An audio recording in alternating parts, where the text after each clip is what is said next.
नमस्कार दोस्तों, स्वागत है मेरे चैनल पर। डिस्काउंट पार्ट थर्ड है ये। फर्स्ट क्वेश्चन, 3 समान क्रमागत छूट एकल छूट 78.4% के बराबर है, प्रत्येक छूट क्या होगी। यहाँ लिखेंगे MRP, यहाँ सेलिंग प्राइस। यहाँ देखेंगे समान क्रमागत छूट है, अगर MRP A है और सेलिंग प्राइस B है, ठीक है, तो इसमें से जब लेस करेंगे तो आपका डिस्काउंट आएगा। ठीक है, तो ये दोनों सेम होंगे तभी डिस्काउंट भी आपके सेम रहेंगे। तो फिर से लेकिन 3 आपको छूट दी गई है, 3 बार हम लोग ए बी लिखेंगे। ठीक है, तो इसके लिखने से जो MRP है वो आपका आ जाएगा AQ और ये आ जाएगा BQ। ठीक है, चलिए AQ अपॉन BQ।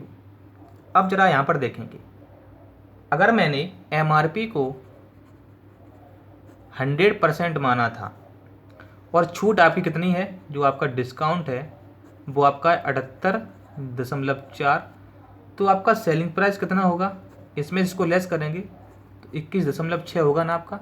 ठीक है, तो इधर देखेंगे AQ, आपका AQ मीन्स आपका MRP कितना था, 100 था,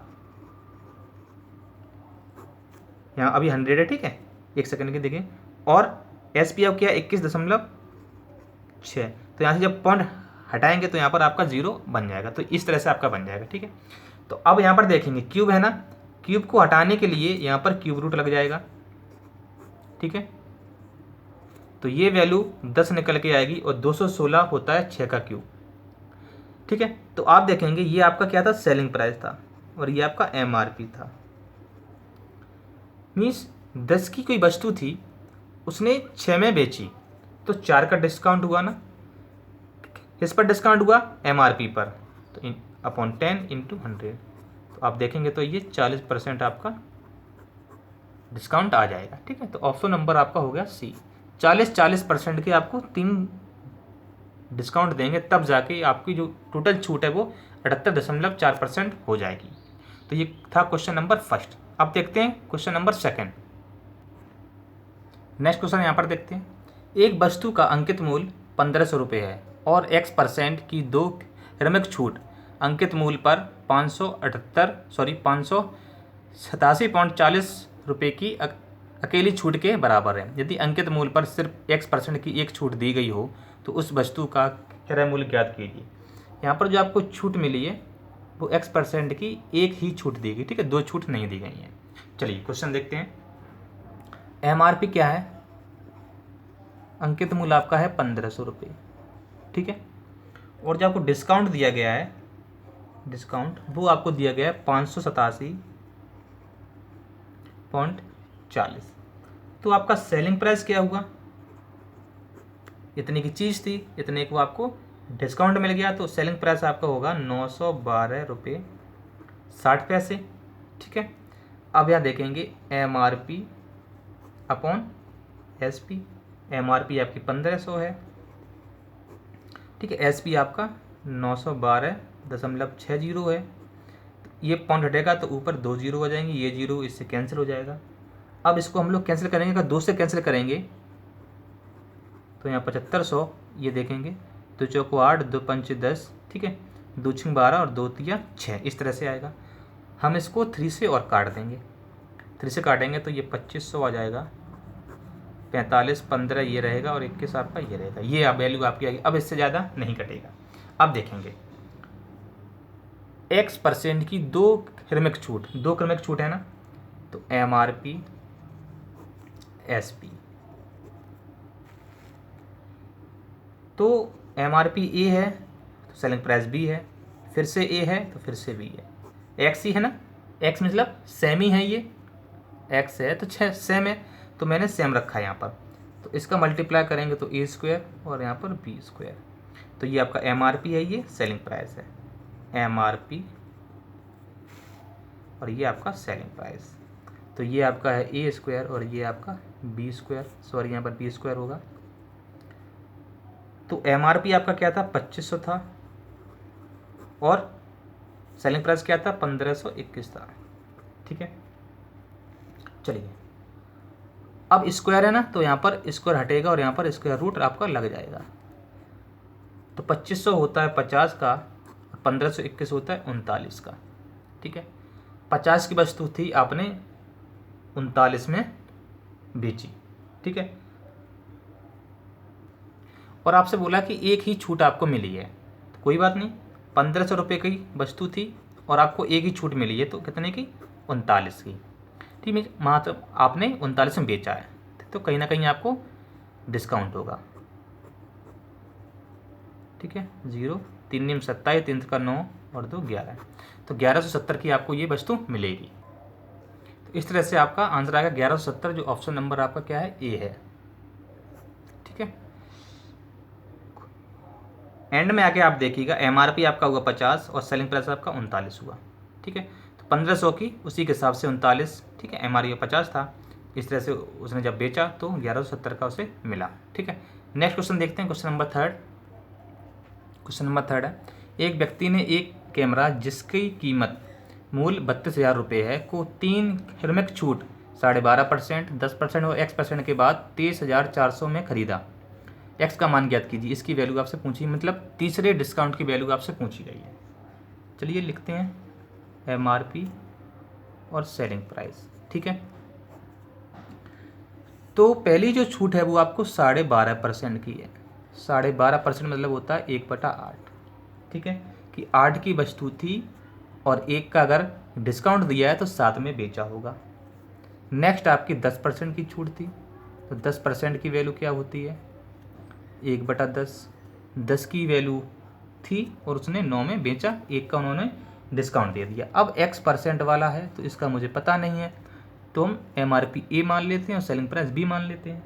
ठीक है, और एमआरपी आपका कितना था? 32,000, तो मैंने यहाँ लिख दिया 32,000, और सेलिंग प्राइस आपका कितना था?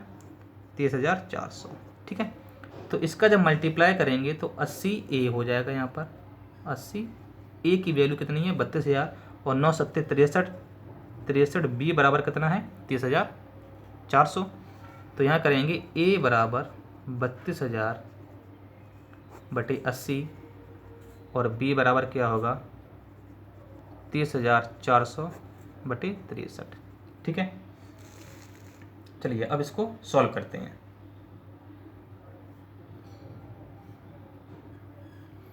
दो जीरो से ये 2 जीरो कैंसिल हो जाएगा, ये इससे कैंसिल हो जाएगा। ठीक है, 8 चौको 32, यहाँ पर 4 बचेगा। इसको यहाँ पे देखेंगे, इसको हम लोग 9 से काटेंगे तो 9 से 4 3 7 2 9, 3 से काटते हैं, 3 दूनी 6, 3 एकम 3, 3 सत्ते 21, 3 8 24। फिर इसको हम काटते हैं किससे? 3 से जा रहा, हाँ 3 से जा रहा, 3 सत्ते 21, 3 दूनी 6, 3 दूनी 6, 1 3 18, 26 बचेगा। इसको और काट लेते हैं, यहाँ पर आपका 13 बचेगा, यहाँ पर आपका 2 बचेगा। ठीक है, तो ए आपका रहा 2 और यहाँ बी आपका रहा 13/7, तो 7 आपका यहाँ जाएगा, तो ए बराबर 14 और बी बराबर 13, सॉरी बी बराबर 13। ठीक है, इस तरह से। तो अब यहाँ देखेंगे ए मीन्स क्या था आपका? ए आपका था एमआरपी और बी आपका था सेलिंग प्राइस। डिस्काउंट दिया कितने का? 1 का। किस पर डिस्काउंट दिया? इस पर। तो 1/14 की वैल्यू सभी को पता होती है, जो होती है 7 सही 1/7%। ठीक है, अगर आपको ऐसे पता नहीं है तो आप क्या करिएगा, 1/14 इंटू 100 कर लीजिए। ठीक है, आपका आंसर निकल के आ जाएगा। तो इस तरह से क्वेश्चन नंबर थर्ड आपका कंप्लीट हुआ। देखते हैं question number fourth. Question number fourth देखते हैं, कोई दुकानदार किसी वस्तु की कीमत 40% बढ़ा देता है और फिर उसे अंकित कीमत पर 25% की छूट पर बेचता है। यदि उस वस्तु का विक्रय मूल्य 2100 रुपये हो तो बताइए दुकानदार के लिए उस वस्तु का क्रय मूल्य क्या होगा। देखिए ये सीपी है। ठीक है, वस्तु की कीमत 40% बढ़ा देती है, तो ये एमआरपी है। वस्तु कितने की भी हो उसने एमआरपी में बढ़ा दी, क्योंकि इसी पर वो डिस्काउंट देता है, एमआरपी पर ही डिस्काउंट मिलता है। चलिए 40% उसने बढ़ाया, 40% की वैल्यू कितनी होती है, 2/5। देखिए जो वैल्यू कहाँ से आती है, आप क्या करिएगा 40 में अपॉन 100 कर दीजिए, उसके बाद जो वैल्यू आप काटेंगे तो ये निकल के आएगा। तो वैल्यू 5 थी और उसने बढ़ा दिया है तो 2 बढ़ाया तो उसने 7 कर दिया MRP। ठीक है, चलिए फिर अंकित कीमत पर 25% की छूट देता है। अब यहाँ पर MRP रखेंगे, छूट दी ना, और यहाँ पर सेलिंग प्राइस होगा, तो उसने 25% की छूट दी। तो 25% बराबर क्या होता है, 1/4। तो वैल्यू 4 की होगी, उसने 1 की छूट दे दी तो उसने 3 का बेचा होगा। ठीक है, आगे देखते हैं। अब इसको ज़रा सॉल्व करते हैं हम लोग।